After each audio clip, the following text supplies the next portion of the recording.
Samedi 1er avril, Nagui et Bruno Guillon présenteront le nouveau jeu Votre vie en jeu sur France 2.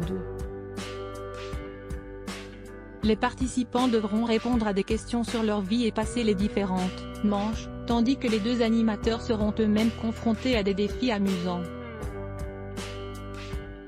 Une soirée pleine de surprises en perspective. Le grand vainqueur de la soirée aura l'opportunité de changer totalement son style de vie en remportant jusqu'à 2000 € net par mois pendant 10 ans. Nagui et Bruno Guillon partageront la scène pour ce nouveau programme, un honneur pour l'animateur de chacun son tour.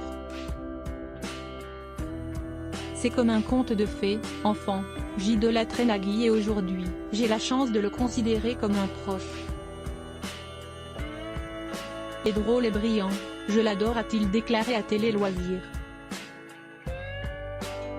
Lundi 27 mars, Anne-Elisabeth Lemoine a accueilli Nagui et Bruno Guillon dans le cadre de l'émission C'est à vous pour parler de leur nouveau concept.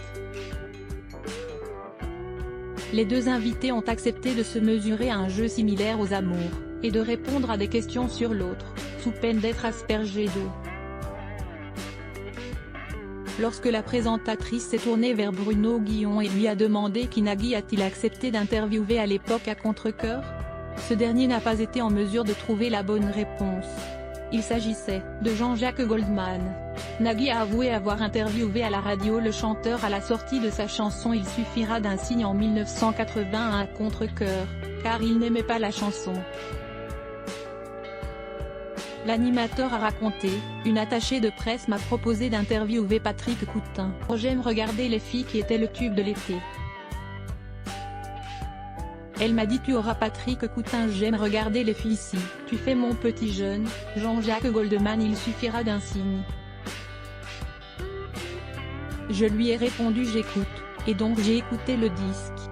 Et je me suis dit bah non. Ça ne va pas être possible.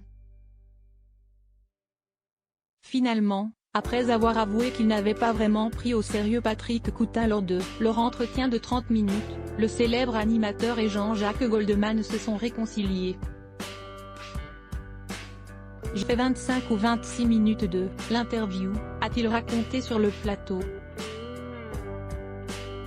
Et des années plus tard, ils ont discuté de cette séquence.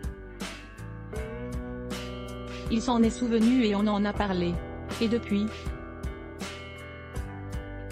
il a fait le générique de Taratata, a-t-il conclu. Nagui est un animateur, producteur, connu pour ses émissions de télévision et de radio.